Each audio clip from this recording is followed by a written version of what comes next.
Hello friends, this is Aishwarya Verma. How are you? I hope you all are doing well.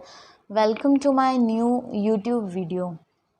In previous classes, we see about the definition of physics, definition of science, various relation of physics with other branches of science. ये सारी चीज़ें हमने previous video पे देखी थी और कुछ devices वो किस प्रिंसिपल पे बेस्ड हैं और कुछ फिजिसिस्ट और उनके कंट्रीब्यूशन क्या है साइंस फिज़िक्स में, ये सारी चीज़ें हमने प्रीवियस वीडियो पे देखी थी। तो अगर आप लोगों ने मेरी प्रीवियस वीडियो नहीं देखी है तो please do check my videos. तो इससे क्या है, आगे आने वाली वीडियोस क्लियर होंगी और वो इजी समझ में आएंगी और इस चैनल पे कंटिन्यू वीडियोस आते रहेंगे फिज़िक्स से रिलेटेड। तो फिर आज हम देखते हैं कि वेक्टर एनालिसिस। आज हम वेक्टर के बारे में पढ़ेंगे। ठीक है फ्रेंड्स, वेक्टर क्या होते हैं, नीड ऑफ अ वेक्टर की ज़रूरत ही क्यों है हमको, ये दो क्वांटिटीज़ होते हैं, स्केलर वेक्टर क्वांटिटीज़, ये सारी चीज़ें हम पढ़ेंगे। तो सबसे पहले देखते हैं नीड ऑफ अ वेक्टर की ज़रूरत क्यों है हमको।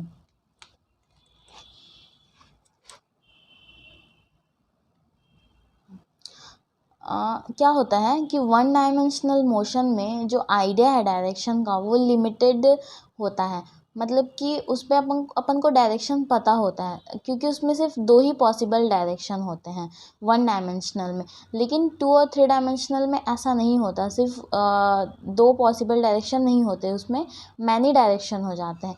सो it becomes important to introduce new physical quantity called vector. इसलिए हमको 2 और 3 डायमेंशनल की स्टडी करने के लिए हमको वेक्टर को जानना इम्पॉर्टेंट हो जाता है।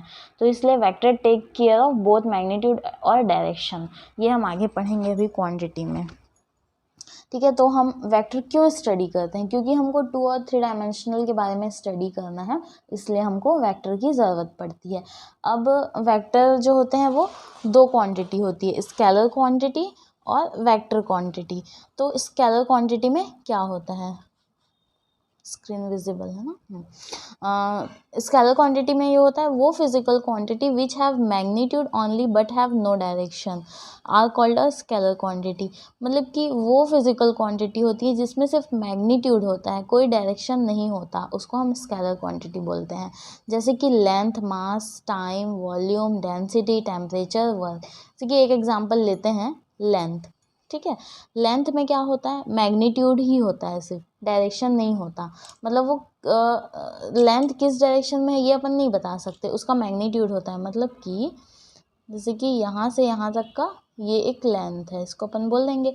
तो ये कितनी दूर है, इसको अपन कुछ भी दे देते हैं आर। तो इसका जो मैग्नीट्यूड है वो आर है, लेकिन इसका डायरेक्शन क्या है ये अपन नहीं जान सकते कि ये फॉरवर्ड डायरेक्शन में मूव कर रहा है कि बैकवर्ड डायरेक्शन में मूव कर रहा है। तो ये होता है स्केलर क्वांटिटी। अब उसके बाद scalar quantity are also called scalars. Scalar quantity को हम क्या बोलते हैं, स्केलर्स भी बोलते हैं। All scalar quantity follow the same rule of addition. मतलब जितने भी स्केलर क्वांटिटी होते हैं वो कौन सा रूल फॉलो करते हैं, addition, subtraction, multiplication, division, differentiation और इंटीग्रेशन, ये सब। जैसे कि रियल नंबर्स पे होता है ना कि उसमें अपन ऐड भी कर सकते हैं, सब्सट्रैक्ट भी कर सकते हैं। मतलब कि दो स्केलर क्वांटिटी को अपन ऐड भी कर सकते हैं, उसको सब्सट्रैक्ट भी कर सकते हैं, उसको मल्टीप्लाई भी कर सकते हैं, उसको डिवाइड भी कर सकते हैं। The scalar quantity follow the rule of ordinary algebra. Ordinary algebra का रूल फॉलो करता है। अब ये हो गया स्केलर क्वांटिटी। अब वेक्टर क्वांटिटी समझते हैं। स्केलर क्वांटिटी में क्या होता है, जिसका सिर्फ मैग्नीट्यूड हो, कोई डायरेक्शन ना हो, सिंपल ये है, वो स्केलर क्वांटिटी होता है। अब वेक्टर क्वांटिटी क्या है, those physical quantity which are having magnitude as well as direction. मतलब जिसमें मैग्नीट्यूड हो और डायरेक्शन भी हो, दोनों ही चीज़ें हो, तो उसको हम क्या बोलेंगे, vector quantity. These are called directional quantity. इसको हम डायरेक्शनल क्वांटिटी बोलते हैं क्योंकि इसमें डायरेक्शन की प्रॉपर्टी होती है। जैसे कि इसके एग्जांपल क्या क्या हैं, displacement, force, velocity, acceleration, retardation, intensity of the electric, magnetic और ग्रेविटेशनल फील्ड। मतलब कि डिस्प्लेसमेंट, फोर्स में क्या होता है, डायरेक्शन भी होता है और मैग्नीट्यूड भी है, मतलब फोर्स किस डायरेक्शन में लग रहा है ये तो हमको पता होता है ना, तो ये होता है वेक्टर क्वांटिटी। तो क्लियर हुआ फ्रेंड्स कि स्केलर क्वांटिटी क्या होते हैं और वेक्टर क्वांटिटी क्या होता है।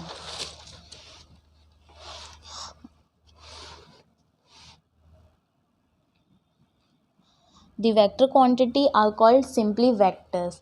वेक्टर क्वांटिटी को हम सिंपली वेक्टर्स बोल सकते हैं। The vector quantity being directional in nature do not follow the rules of algebra of scalar, मतलब कि इसमें डायरेक्शन की प्रॉपर्टी होती है, इसलिए ये अलजेब्रा के रूल्स को फॉलो नहीं करता है। अलजेब्रा के रूल्स क्या है, जैसे कि एडिशन, सब्सट्रैक्शन, ये सारी चीज़ें, मल्टीप्लिकेशन, ये सारी चीज़ें इसमें नहीं होंगी जो कि स्केलर में होती है। मतलब कि दो वेक्टर क्वांटिटी को हम ऐड नहीं कर सकते।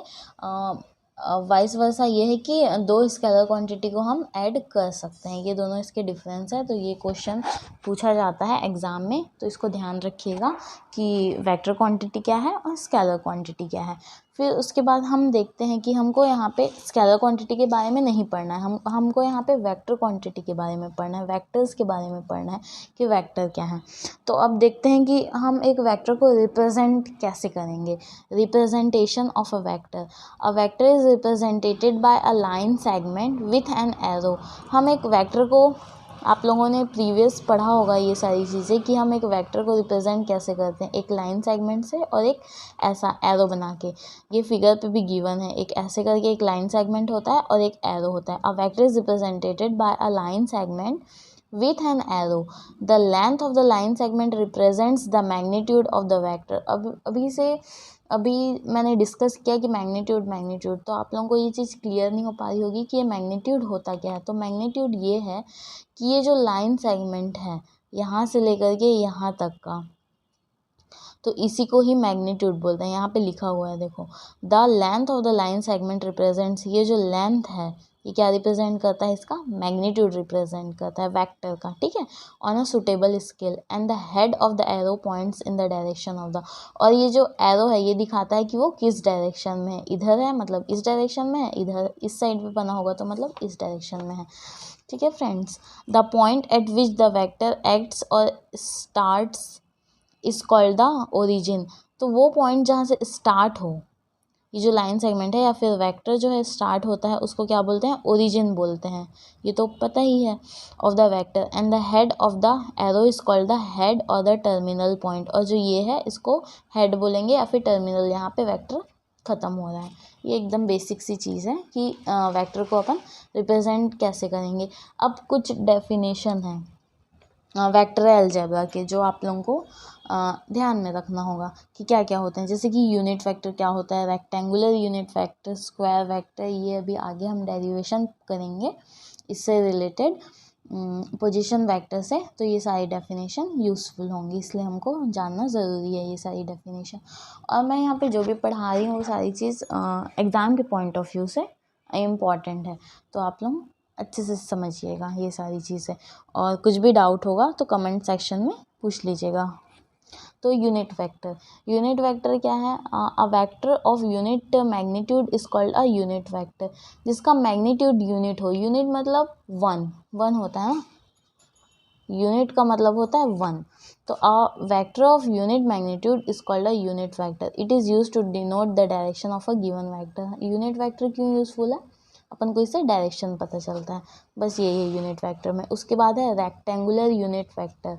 अब रेक्टेंगुलर यूनिट वेक्टर में क्या है, unit vector along X axis is denoted by I, along Y axis by J and along Z axis by K. ये चीज़ आगे बहुत ज़्यादा यूजफुल है, रेक्टेंगुलर यूनिट वेक्टर। तो यहाँ पे क्या बोल रहा है, यूनिट वेक्टर अलोंग, अपन को ये पता है ना कि 3 एक्सिस होते हैं, एक्स वाई जेड, ये 3 एक्सिस होते हैं 3 डायमेंशनल को शो करने के लिए। 2 डायमेंशनल में एक्स और वाई होते हैं, 3 डायमेंशनल में एक्स वाई जेड तीनों होते हैं। तो unit vector along X axis के अलोंग जो यूनिट वेक्टर होगा उसको आई कैप से रिप्रेजेंट करेंगे। आई होगा फिर उसके ऊपर ऐसा करके कैप, ठीक है, विजिबल है स्क्रीन पे। फिर उसके बाद along Y axis by J cap, Y axis के अलोंग जो होगा उसको जे कैप से रिप्रेजेंट करेंगे। And along Z axis by K cap, Z axis के अलोंग के कैप से रिप्रेजेंट करेंगे यूनिट वेक्टर। ये हुआ रेक्टेंगुलर यूनिट वेक्टर। फिर उसके बाद है equal vectors.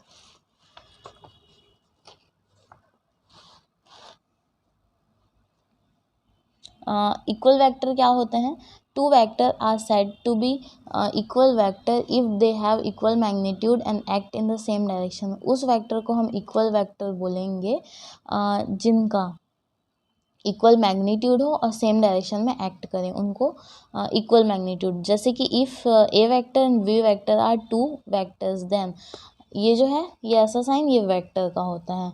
If A vector and B vector are two equal, और अगर ये वेक्टर लगा होगा तो इस वेक्टर को अपन को रीड करना है। ऐसा नहीं सिर्फ ए एंड बी नहीं बोलेंगे, ए वेक्टर रीड करेंगे and B vector are two equal vectors then A vector is equal to B vector. तो ये इक्वल वेक्टर होगा, मतलब कोई एक वेक्टर दूसरे वेक्टर के इक्वल है मैग्नीट्यूड में और वो दोनों सेम डायरेक्शन में, अगर सेम डायरेक्शन में मूव कर रहे हैं तो उसको अपन इक्वल वेक्टर बोलेंगे। For two vectors to be equal the following condition are essential.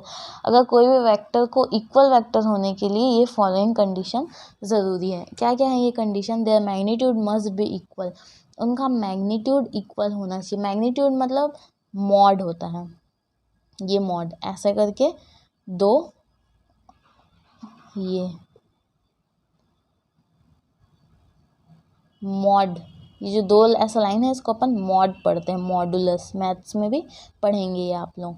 और ये ए वेक्टर है is equal to B vector, तो मैग्नीट्यूड इक्वल होनी चाहिए। दे मस्ट बी पैरेलल, दोनों को एक दूसरे के पैरेलल होना चाहिए। पैरेलल मतलब समांतर, दोनों एक दूसरे के पैरेलल ही मूव करें। और they must be acting in a same direction, और दोनों सेम डायरेक्शन में मूव करें। सेम डायरेक्शन में पैरेलल होना चाहिए और मैग्नीट्यूड इक्वल होना चाहिए। ये तीन कंडीशन है for any vector to be equal vector, equal vector होने के लिए। तो ये जो है ये ए वेक्टर है, ये बी वेक्टर है, तो A vector is equal to B vector, तो ये इक्वल वेक्टर्स हो गए। क्लियर हुआ ये इक्वल वेक्टर क्या होता है? फिर उसके बाद नेक्स्ट है, ये ऐसे छोटी छोटी डेफिनेशन है जो कि बेसिक है बट बहुत इम्पॉर्टेंट है। आगे जो भी हम लोग स्टडी करेंगे वेक्टर से रिलेटेड, उसके डायरेक्शन, डेरिवेशन और पोजीशन वेक्टर, डिस्प्लेसमेंट वेक्टर, ये सब समझने में, ये अगर क्लियर होगा तभी आगे समझ में आएगा, इसलिए इस सभी चीज़ों को अच्छे से समझिएगा। फिर उसके बाद है नेगेटिव वेक्टर और opposite vector. Negative vector, a vector whose modulus is equal to the modulus of the given vector A. Modulus अभी मैंने बताया जो मॉड होता है उसी को मॉडुलस बोलते हैं।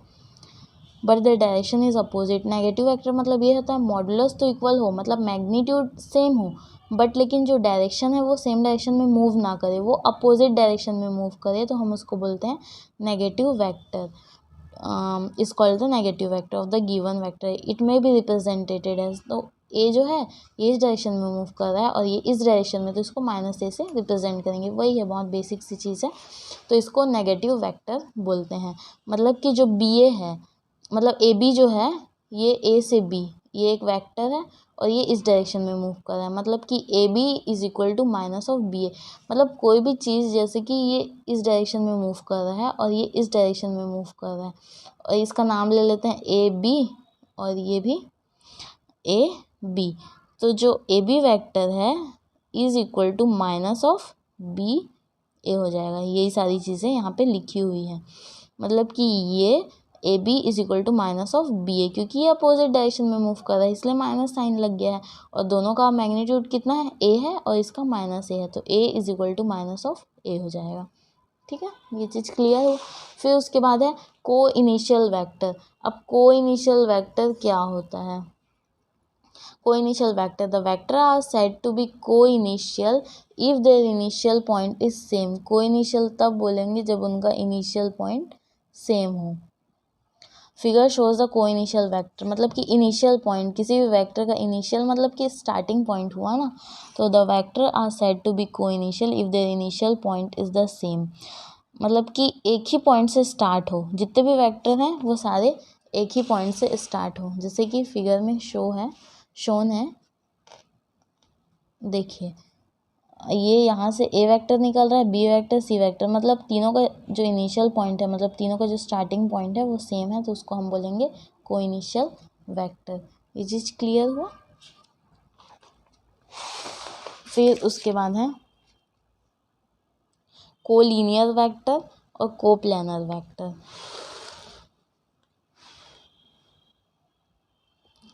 कोलिनियर वेक्टर में क्या है, collinear vector are those vector which either act along the same line or along parallel line.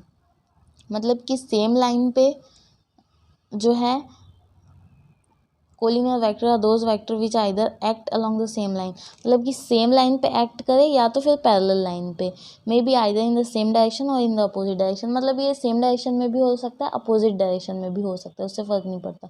मतलब अगर सेम डायरेक्शन में है तो भी कोलिनियर होगा और अपोजिट डायरेक्शन में होगा तो भी वो कोलिनियर वेक्टर हो गए। फिर उसके बाद कोप्लेनर, मतलब कोप्लेनर नाम से ही ये लोग क्लियर हो रहे हैं कि कोलिनियर सेम लाइन पे हो तो कोलिनियर, एक ही लाइन पे कोलिनियर, ठीक है। फिर कोप्लेनर, कोप्लेनर मतलब एक ही प्लेन पे, कोप्लेनर मतलब एक ही प्लेन पे होता है। Vector which are acting in a same plane, मतलब एक ही प्लेन पे एक्ट करे, are called coplanar vector. In the figure 3 vector A B and C are acting in a plane of paper, they are coplanar vector. अब देखो यहाँ पे ये तीनों सेम प्लेन पे एक्ट कर रहे हैं, ए वेक्टर, बी वेक्टर और सी वेक्टर, तो इसलिए हम इसको कोप्लेनर वेक्टर बोलेंगे। इतने सारे वेक्टर्स के बारे में हमने यहाँ पे पढ़ा, जैसे कि unit vector, rectangular unit vector, equal vector, negative vector और अपोजिट वेक्टर, को इनिशियल वेक्टर, को लीनियर वेक्टर और को प्लेनर वेक्टर, ये सारी चीज़ें हमने पढ़ा। आई होप ये सारी चीज़ें आप लोगों को समझ में आई हो। कुछ भी डाउट हो तो प्लीज़ कमेंट सेक्शन में पूछ लीजिएगा और इसको अच्छे से पढ़िएगा। फिर आगे की जो वीडियो है वो इससे ही रिलेटेड है तो फिर क्लियर होंगी। Okay guys, bye bye, take care, thank you so much.